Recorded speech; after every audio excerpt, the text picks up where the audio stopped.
Hi, this is David Lee Goodman, and today we're doing a video describing the home purchasing process. The first step in the buying process is really understanding, why are we buying the home? Are we moving from a different state into a new city and we just want to purchase in an area that we think we like, but there's a good chance that we may be moving from because we don't want to rent? Are we retiring and living in an area that we've always wanted to live in, and we're looking for the right home to be for the rest of our lives? Is this our very first home purchase? What is the purpose of this purchase? Once we've kind of figured out why we're buying the house, it will really help us understand, once we get into the process, a good offer, a good searching strategy. All of that kind of plays into why we're buying the house. The next step in the buying process is understanding what our finances are. What are we qualified to buy? And the only way we can really figure out what we're qualified to buy as a purchaser is going to a lender or a bank and getting a pre-approval letter.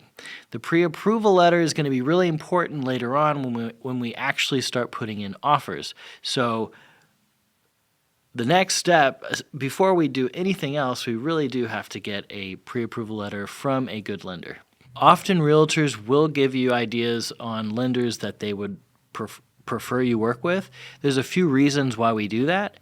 The first reason is we want to work with lenders that actually answer their phone, who are giving our clients real information on what they're actually qualified to do. There's no worse feeling than getting under contract for 30 days and then finding out that you were never qualified to buy the house, and there is something that we could have found out 30 days ago that we could have maybe fixed in the future, but we didn't have the ability to because we went to Quicken Loans or some other online mortgage place. We want to work with lenders that can actually give us some service and who can get us to the closing table. The lenders that I personally work with, I have direct communication with, and often I can figure out challenges and struggles that maybe my buyer is going to run into before we ever get there, because I'm able to talk to that lender. There's no financial reason that I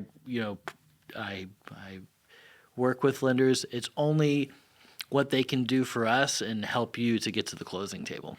Once we've got pre-approved and we know what our home buying ability is, it's now time to come up with a home searching strategy. So what do I mean by a home searching strategy? What I mean is, depending on the market that we're in the purchasing ability of my client, we have to come up with a realistic way a realistic strategy that will give us options to homes that we can actually buy, right? So a normal buyer, someone who's getting like an FHA loan, or a first-time home buyer who's got maybe 3 to 5% to put down, what is the best strategy for that person to buy a house versus a person who's got all cash and doesn't need to do any inspections and is coming from California and can basically buy any house they want in the national market? So those two strategies look a lot different. And so when we're first figuring out what we're in the market for, we really kind of need to understand what the market is giving you and what your realistic options are and strategies for going about that.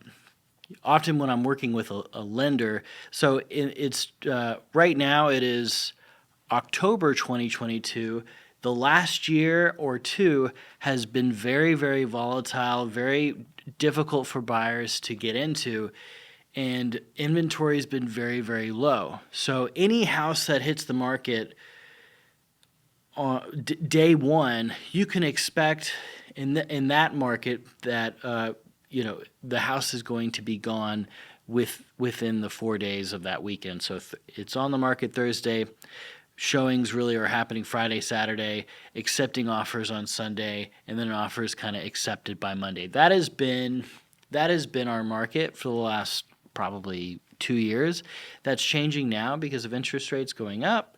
But for that kind of market, we have to come up with strategies that let you stand apart. So we need to kind of know what is your best offer that you can provide, right? So when we're in that multiple offer situation, I'm going to make sure that we come up with the best use of your money and come up with the best offer that you can actually put together that still protects you, the buyer.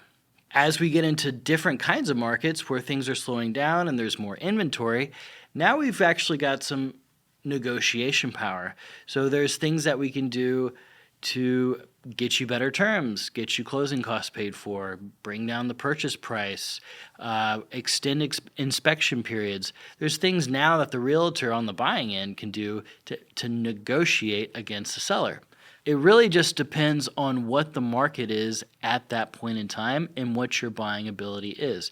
Everyone has the ability to put together their best offer, so we just need to find out what that is. And if you're working with a good agent, we'll be able to buy you a house, but that agent needs to be able to confidently tell you really what you can expect, even though you know what a lender is willing to give you with 3% down with an FHA loan. We've got to be able to realistically look at what kind of house that's actually going to be and what are the conditions that you're going to get a house like that. For example, say you're a first-time home buyer. You've got $20,000 that you saved up. You're looking at a $350,000 house. Well, $350,000 is what everyone's looking for, right? So even in this market, October 2022, that kind of home, 3-bed, 2-bath, $350,000 within anywhere in Nashville is going to be difficult to find, right? So we are seeing some sit on the market for a little while, but you can still expect if a really nice home shows up on Friday, there will be multiple offers by Sunday, right? If you are strapped for cash and are unable to go above asking price and waive certain contingencies, it's very likely you're not going to get that house. Now, if we extend our search and we look at houses that have been on the market for 7 days or more, well, then we've gotten through that whole process. A lot of my buyers don't ever want to really get into a bidding war. It freaks them out and it makes them feel pressured and they don't like it. So to get rid of that whole process, just go 5 days out. Look at what the market has for you, 5 or 6 days out. That's just one example of a home buying strategy. Once we've come up with a home buying strategy, we now get into an offer strategy. And like I said, I think everyone has their best offer, so we need to understand what is your best offer. And of course, we don't always want to start with your best offer, but we need to understand what your best offer is and kind of work from there. Once we've got an accepted offer, which may take 1, 2, 3, 4 times, depending on how willing you are to and how lucky you are, right? So at some point, it's really not unusual for someone to put in multiple offers and be rejected a few times. Knock on wood, even in this market, if we have a good buying strategy, I've been able to get my clients into a home within their first 2 or 3 offers. So once we've had an accepted offer, buyer's remorse kicks in. Buyer's remorse, what does that mean? I've never had a transaction where this didn't come into play. And so if you experience this, just remember that we're talking about this. So as soon as we buy something, we just had this beautiful experience where we got the house. There were 10 other offers and they went with our offer. Did we just overpay? What do they know that we don't know? Or maybe I was the only offer to get it. Maybe nobody else put an offer and we're the only people that put in an offer and we offered asking price or we went 5,000 over. What did we just do? This is not, we screwed this up. We need to get out of this. So that is buyer's remorse, and it happens, I would say, to most people on most purchases.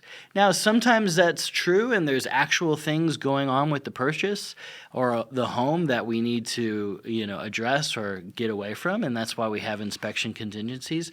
But I will let you know that this feeling is completely normal, and you will likely feel it as soon as you have an offer that has been accepted. You'll be super excited, and then 12 hours later, you will feel very scared. That is a normal part of the process. Assuming that you made it through that time period of buyer's remorse, it's time to put in your earnest money.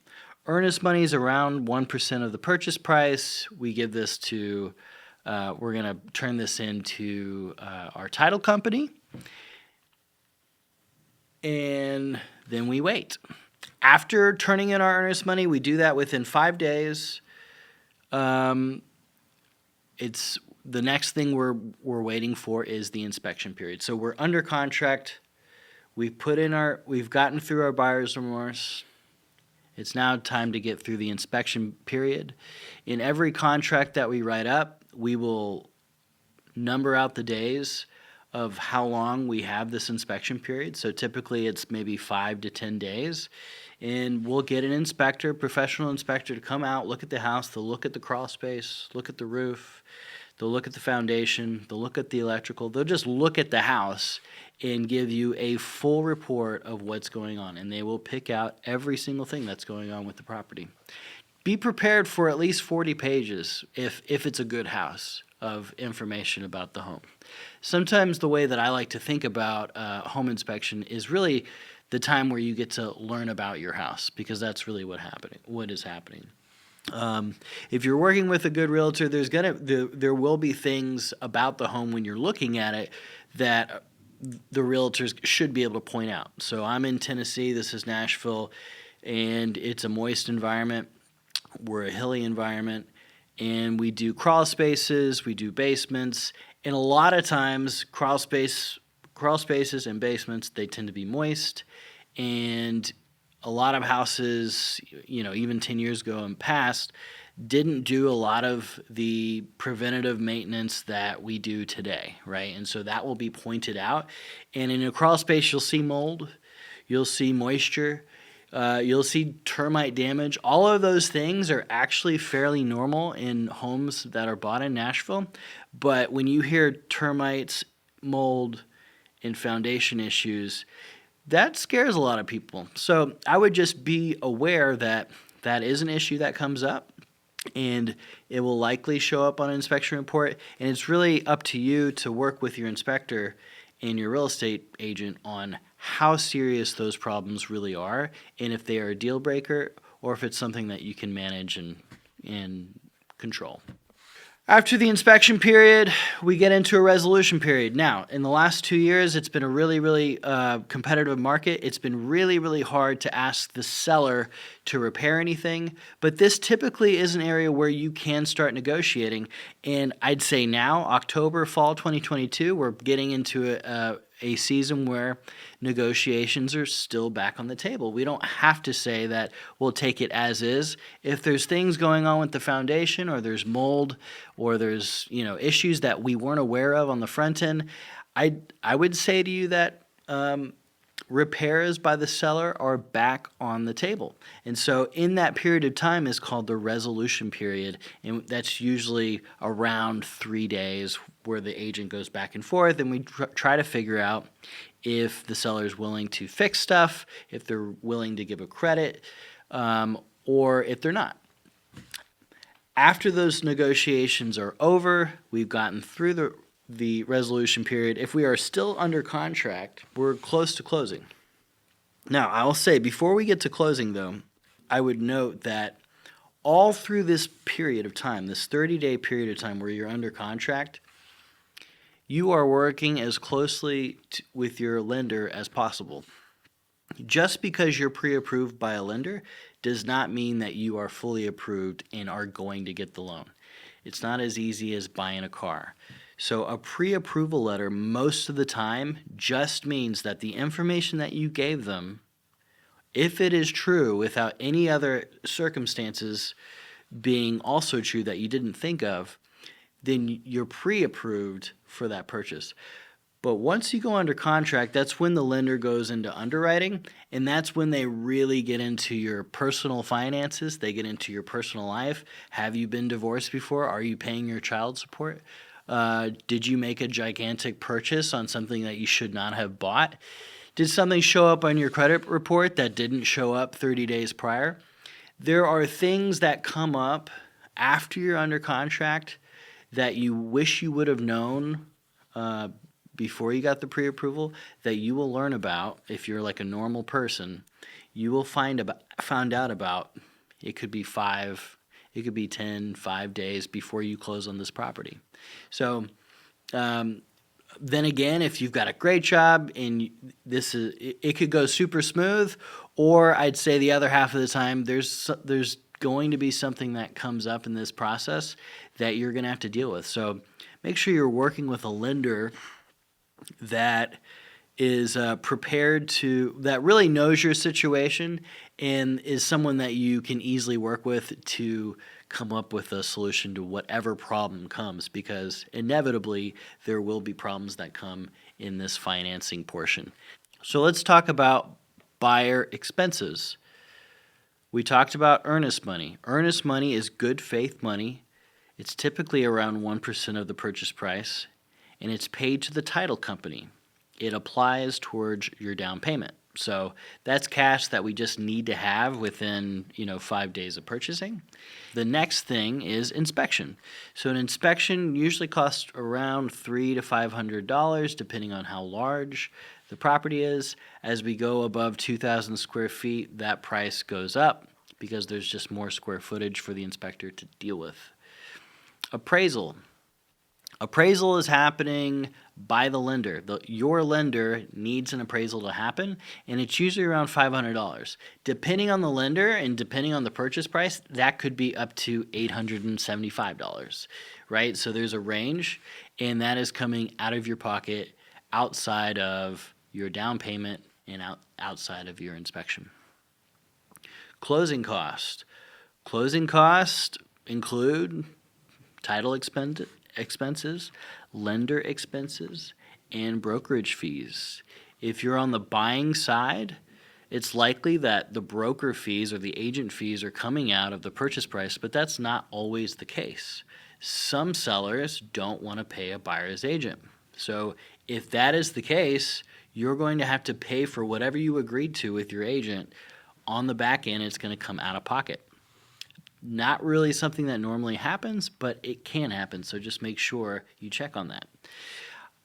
Normally, I overestimate what closing costs are going to be. I usually tell my clients it's around 2 to 3% of the purchase price, but it's usually less than that.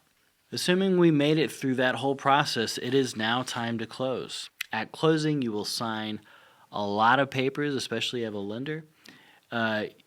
You will sign a lot of documents necessary to make the home yours. You'll pay the remainder of your down payment and closing costs at this time. After you signed all your papers and money has transferred to the seller, you have finally made it to the finish line and you have purchased your home. I hope this was a good video, helpful for you.